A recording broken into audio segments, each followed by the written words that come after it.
बेटा Q1 and Q3 अगर हमें कंटिन्यूअस सीरीज में निकालना है तो पहला स्टेप रहेगा कि आप अरेंज करिए किसको, क्लासेस को, क्योंकि यहाँ कंटिन्यूअस सीरीज में क्लासेस ही हमारा x है, उसको किस में अरेंज कर दीजिए, असेंडिंग ऑर्डर। इसको असेंडिंग डिसेंडिंग दो की ऑप्शन नहीं रखते, let's keep it ascending.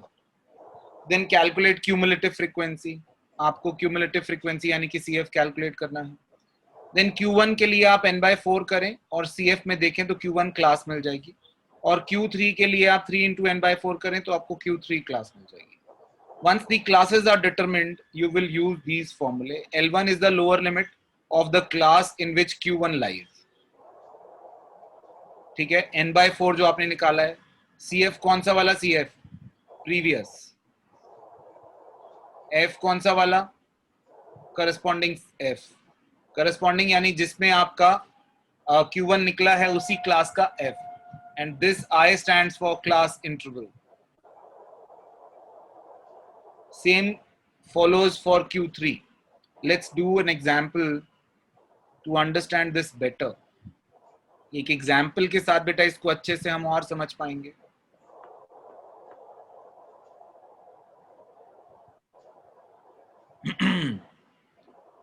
Marks of the students are given 0 to 10, 30 to 40, 20 to 30, 10 to 20, 40 to 50.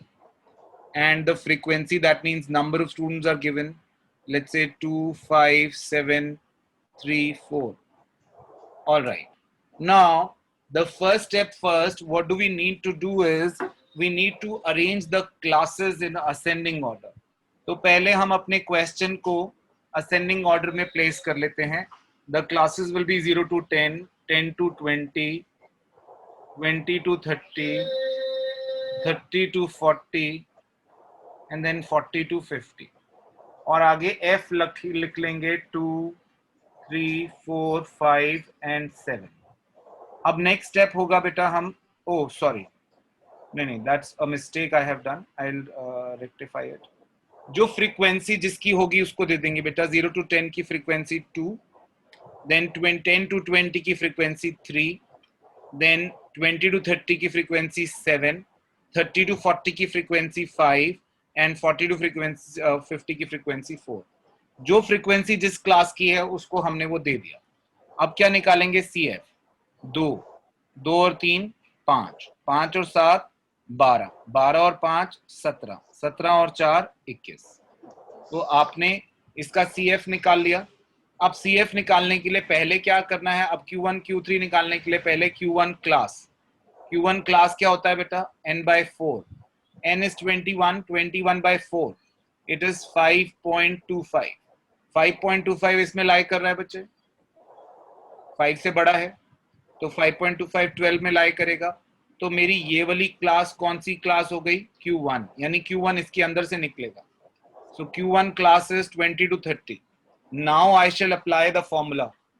Q1 is equal to 20 plus n/4 is 5.25 minus CF is 5 upon F is 7 into I is 10. I will solve it.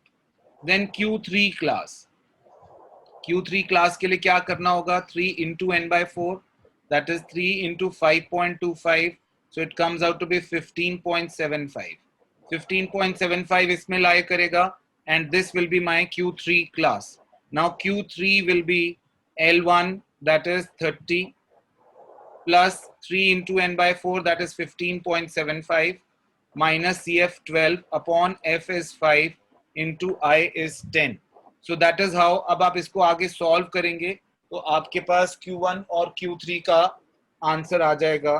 I will do it for Q1, 0.25,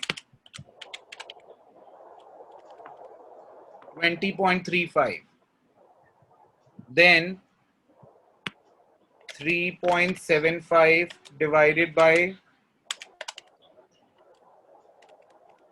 37.5 is my Q3.